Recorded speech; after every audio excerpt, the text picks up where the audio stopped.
Old girl's all A-framed up to the commie. About to head down to JB.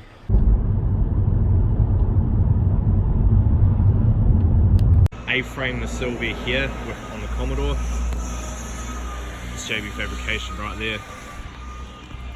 So bringing it down, gonna check out a bit about what's in the shop, maybe talk to him for a little bit, and then just sort of lay out the plans, what's gonna be happening next week when this thing is actually gonna be getting caged. As from the last video, ripped all the dash out and all the sound deadening. So yeah, this thing's all ready to get caged. Alright, so this is one of the cars that they've been working on here at JB Fabrication. This one's an 8-point, eh? Yeah. So this one's got an 8-point cage. All of the bar work added. Because the basic cage doesn't have all of this at the back, does it? No, it's where it's stuff there.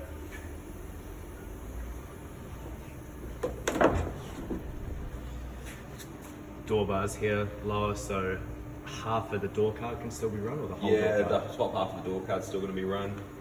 Sort of tucks in, if you see when you shut the door, it kind of tucks in through them in, like so you can see it hug the inside of the factory thing. So you can still run all the windows and whatnot.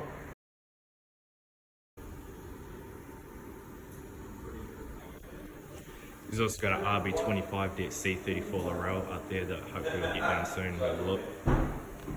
So you guys cut and shut knuckles. What exactly goes on when doing that? Basically, if you come over, there's a jig over here. So they get chucked on this, cut, and then this bit is put on here, and then it's re-welded together? Yep. Yep, these ones have quite a bit of a drop on them, so you've got to really know how to weld the stuff up. It's all cast, so this is a set of S14 ones. These are just stock items, so we'll just do these and throw them on the shelf when we get a chance to weld them. Depends on, so a lot of people do them differently, it just depends on what. Yeah. Depends on what you kind of planning on doing with them. And the idea behind that is to get like more angle out of it? Yeah, more angle and faster steering, pretty much. This sort of seems to have a good bit of steering feel as well, so it's quite a nice setup. Still got a bit of acumen, so it can still feel pretty stock, like still feel pretty standard, like a standard car. Yeah. Which is quite nice. Yeah, like it's not heaps, but it's just enough that it sort of works. Yeah. Like you can kind of see difference like that there's maxed out on factory. Yeah. You're going to see it's quite a bit more. Yeah, it's definitely a real decent lock game in that. And then you were saying to me about modifying the steering rack.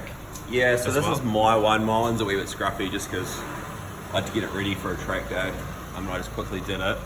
But what it basically does is pull your steering forward, so then you don't get steering bind with when you're on full lock.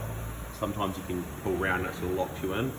So just with the extra caster and stuff from it. So yeah, we sort of pull the rack forward. It helps it out, gives you a bit more feel. You don't sort of pull hard onto lock. You don't sort of lock up, and basically, as Nissan guys call it, going over centre.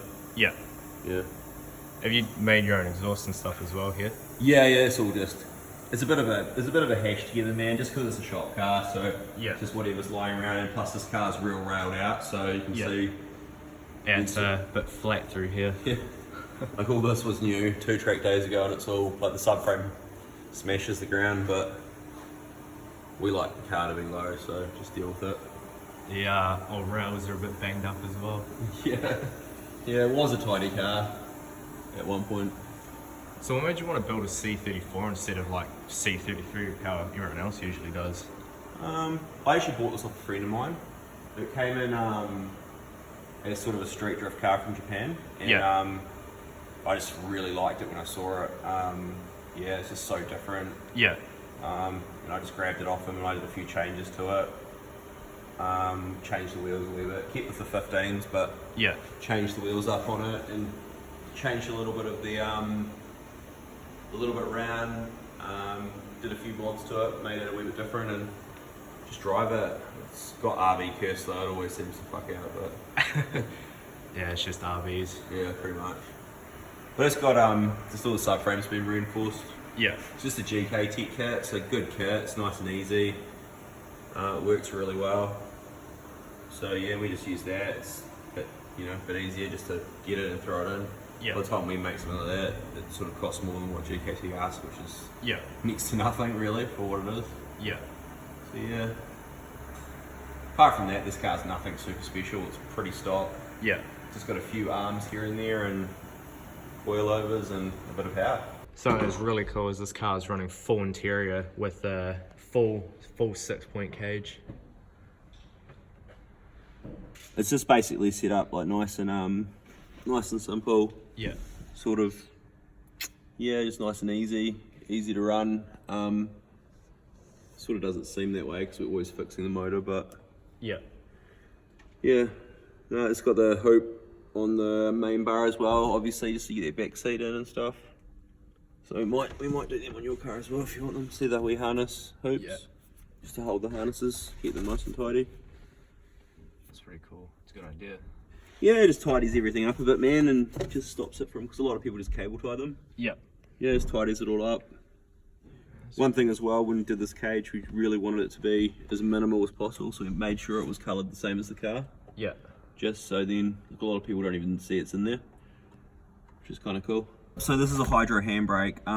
It's all in here. So it's all tucked away under there. All through there, so all the floors all plated in. But I wanted to keep all the interior, so it's just put it in the factory spot. That's really cool. Yeah, it means just you can run all this stuff, still running the leather boot.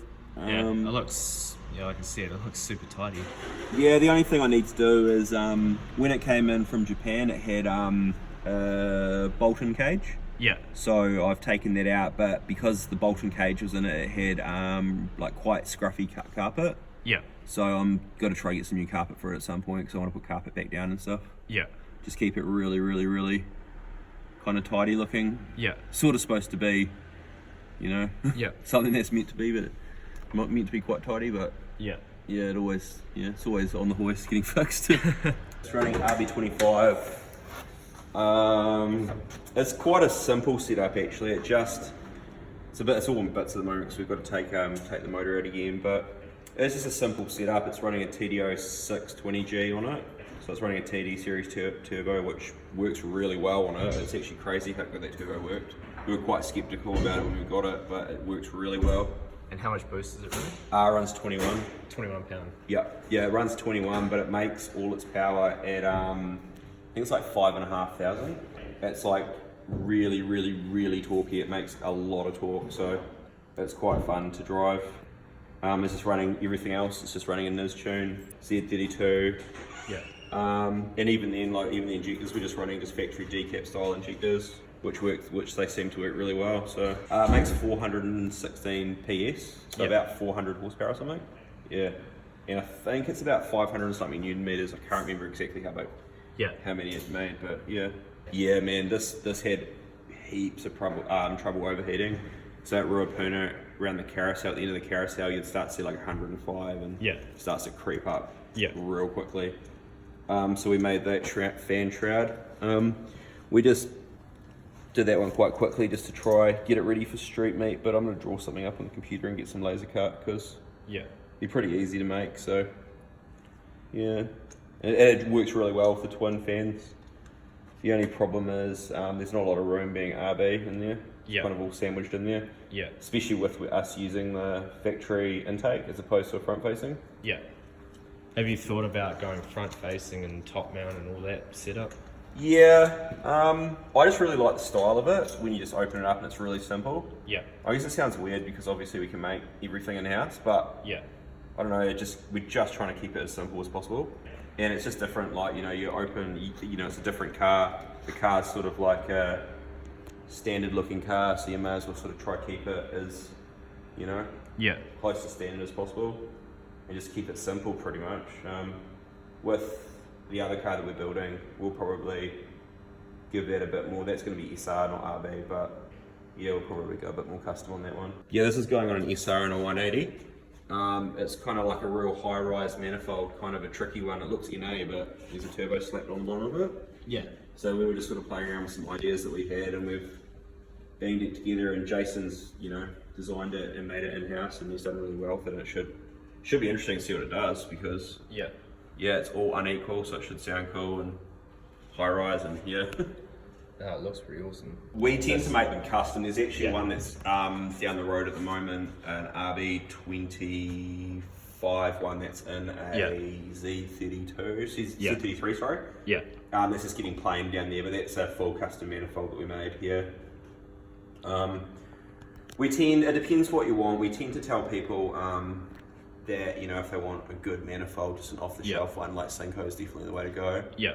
Just because they're cost-effective and they're really good. Yeah. But we tend to make them if they're, you know, more tricky or they're going to be custom or whatnot. So. Alright, so that's it for this one. I'll catch you guys next week when we come in and do the cage for this. It's just sitting here over the weekend. Got to take the windows out. I've got a guy on Monday come in and do that, and then the cage will be getting done next week. So yeah, see you guys then.